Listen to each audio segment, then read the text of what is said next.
Today I'm going to give you some simple tips of how to get around your apartment or home if you have a temporary cast on or you've got a cam boot on. You know, doing simple things like eating become quite the chore, and you may be trying to figure out ways of how to do that. That's where I come in from personal experience.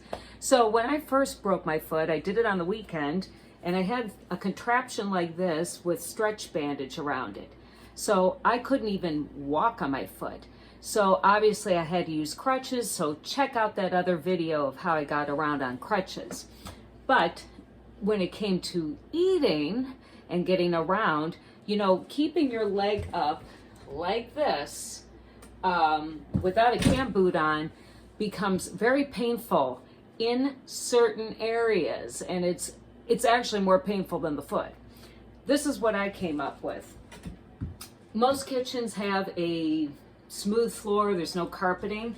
So I would take a chair like this. I happen to have a lightweight chair, and try it first by just moving it around and see how easily it moves. Don't do it with your foot on so that you don't fall. And I would literally put my knee on it and I would get around like this, okay? And also when you're doing that, always hold on to the chair or hold on to a counter wherever you are going. So this is strictly on a non-carpeted surface. You know, if you're doing washing the dishes, anything like that, this takes the pressure off of your groin muscles and everywhere else that hurts when you've got to keep your leg up like this or your leg up like this.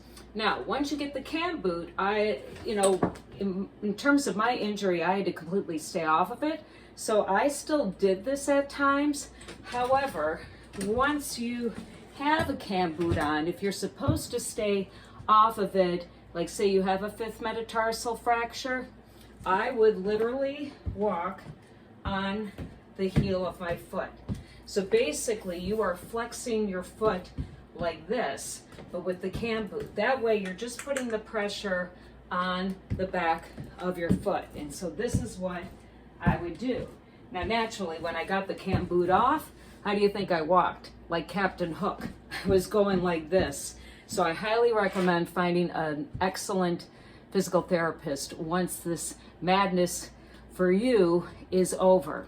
So those are some of my tips. And also, when in doubt, if you're sliding around like this, grab this,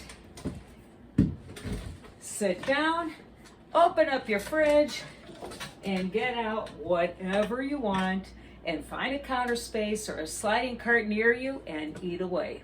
How else can you get around? With this. A chair like this, a computer chair that's got wheels. This saved me, especially the weekend that I had the temporary cast on. I would slide anywhere on this chair, but you got to be careful so that you obviously don't slide right off. So whether it's carpeting, whether it's a vinyl floor, you can at least get around. If you don't have counter space or something to grab onto while you move around, what I did was use one of the crutches. So your right leg or your left leg, whatever is the side that's the good side, is going to get pretty strong. And I would literally push off with the crutch to get around. It even uses your core, but this is not the way you want to work out, trust me. And I would just get around like this. So here is another way that you can get around if you have to stay off of your foot. Now, yes, they make those devices that look like half of a crutch that you kneel on, and they say, oh, this is fantastic. Well, I read a lot of the reviews, and no offense to the entrepreneurs, but they claimed that it really kills your knee despite putting padding on. So you might want to check out those reviews before you invest in something like that that's pretty expensive. I found that some of these tips worked the best for me. All right, heal up.